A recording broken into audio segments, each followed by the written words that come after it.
ये CVS college है और आज हम लोग यहाँ पर इसलिए आए हैं क्योंकि एक बहुत ही बड़ी रिपोर्ट छपी है न्यूज़पेपर में, खास करके लाइब्रेरी घोटाला को लेकर कि किस तरीके से दिल्ली यूनिवर्सिटी के कॉलेज ऑफ वोकेशनल स्टडीज़ में किताबें, तो जो यहाँ का जो बिल पास हुआ तकरीबन 1 लाख रुपए से ऊपर का बिल पास हुआ कि किताब आएगी, लेकिन जो किताब है वो यहाँ के लाइब्रेरी में नहीं पहुँच पाई और बीच में ही वो किताब कहीं और ही रह गई, जिसका पूरा का पूरा आरोप जो कि लाइब्रेरी मैनेज करते हैं उनके ऊपर लगा है और कुछ टीचर हैं उनके ऊपर लगा है। और इसी के साथ ही जो यहाँ के प्रिंसिपल्स हैं इंद्रजीत दागर, उनको भी छुट्टियों पर भेज दिया गया है। ये मामला पिछले साल का था, यानी पिछले साल से जांच कमेटी बैठी थी, उस जांच कमेटी ने पूरी जांच की, उसके बाद से ये अब फैसला लिया गया है और इसके बाद ये एक्शन हो रहा है। मैं वहाँ पर सामने, तो चलिए अपने सर से बोल का तो मिलना चाह रहे हो, मना क्यों कर रहे हैं? वो तो वही बताएंगे ना, इस बारे में हम कैसे बता सकते हैं। तो आपने फ़ोन किया ना उनको, तो क्या बोले फ़ोन पे? आ रहे हैं अभी, क्योंकि ऑफिस सेटिंग में प्रिंसिपल बने नहीं है ना, जब तो वो बने। प्रिंसिपल से नहीं, यहाँ पे जो एडमिन डिपार्टमेंट में है जो उनकी जवाबदेही है उनसे तो बात करवाओ। अभी करवाते हैं। कहाँ करवाते? अभी आपने फ़ोन किया, अभी आपने मना कर दिया, अब आप कह रहे हो करवाते हैं जब कैमरा ऑन हुआ। तो एक बात बोलो, आ रहे हैं कि नहीं आ रहे हो? अभी भेजा तो हमने। क्या कह रहे हैं? क्यों मना कर रहे हैं? क्या बोल रहे हैं वो? क्यों मना कर रहे हैं बताइए सही। ऑफिस सेटिंग प्रिंसिपल बन जाएंगे ना, आज आ जाएंगे, नहीं तो कल आ जाएंगे, कल बात कर लेना आप आकर। कौन ऑफिस सेटिंग? प्रिंसिपल जो चलेगा उनकी जगह दूसरे जो बैठेंगे। तो सिर्फ उनसे बात होगी और कोई जवाबदेही नहीं है कॉलेज का? जवाबदेही वही देंगे। तो पीआरओ डिपार्टमेंट कहाँ पर है कॉलेज का? बंद है ना। तो उनका नंबर तो होगा, नंबर दीजिए। हमारे पास तो जो एडमिन डिपार्टमेंट बैठा है इनके पास तो नंबर होगा। अभी आएंगे, वो थोड़ी देर में बता तो दिया।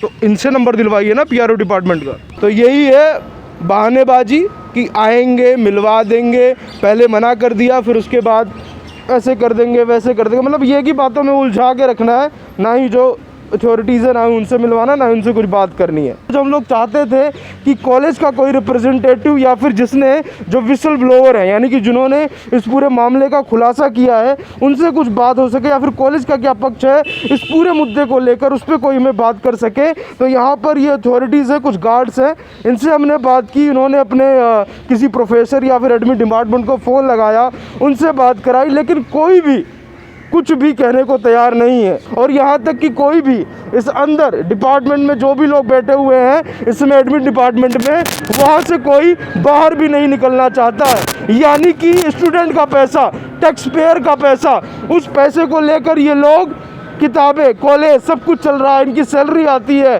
और यहाँ के जो स्टूडेंट है जो फीस देते हैं उसका सारा पैसा, और उसी पैसे का जब घोटाला होता है, अखबार में छपता है, सबके सामने आती है, जांच होती है, फिर उसके बाद भी अगर इन लोगों से बात करने आओ, इनसे सवाल जवाब करने आओ, तो इनकी हिम्मत नहीं होती है बाहर आके बता सके कि कैसे सब घोटाला किया है और कौन इसके लिए जवाबदेही है। के अंदर कोई ना कोई बैठा हुआ है जो इस मुद्दे पर बात कर सकता है, बता सकता है, लेकिन नहीं, क्योंकि यही है कि कॉलेज है, मुद्दा दबा दिया जाए ताकि ये कहीं ना कहीं चलता रहे। क्योंकि ये इस तरीके के आरोप बहुत बार लगे हैं, हम लोग भी दिल्ली यूनिवर्सिटी से ही पढ़े हुए हैं और हमारे ज़माने में भी, हमारे टाइम में भी आरोप बहुत सारे ऐसे लगते रहे हैं चीज़ों को लेकर। जो बच्चे होते हैं प्रदर्शन भी करते हैं, सब कुछ करते हैं, लेकिन कुछ नहीं मिल पाता है। लेकिन आज यहाँ सीवीएस में बुक घोटाला सामने आया है। यहाँ पर वो पढ़ने आते हैं जिनके पास इतनी पैसे नहीं है कि वो प्राइवेट कॉलेज में जाके पढ़ सकें। यहाँ पर वो पढ़ने आते हैं जो 12th क्लास में एकेडमिक्स में अच्छे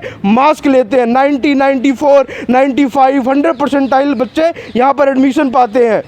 और उन्हीं के फ्यूचर के साथ, यानी उनके नाम से जो किताबें इस लाइब्रेरी में आनी चाहिए, जो उनको मिलनी चाहिए पढ़ने के लिए, वो कहीं ना कहीं पर्ची पर लिखी जाती है और पूरा घोटाला हो जाता है। और इसी घोटाले को लेकर जब रिपोर्ट आती है, धिंगरा रिपोर्ट आती है, उसमें साफ साफ जो भी लाइब्रेरियन है, जो भी यहाँ का टीचर स्टाफ है, 10 लोगों का नाम उसमें सामने आया जिन पर ये एक्शन लिया गया है।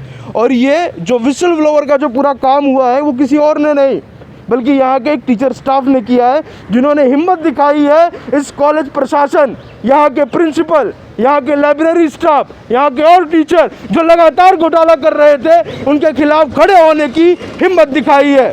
लेकिन ये लोग उनका भी नंबर देने से, नाम बताने से सब कुछ मना कर रहे हैं। पर उनका नाम जो मीडिया रिपोर्ट में आया वो है कुमार रामाकृष्णन, जिन्होंने ये हिम्मत दिखाई है और बच्चों के भविष्य के साथ कहीं ना कहीं खड़े हुए हैं ताकि ऐसे लोग जो बच्चों के नाम पर, बच्चों की किताबों को लेकर घोटाला करते थे, वो सलाखों के पीछे जाएं।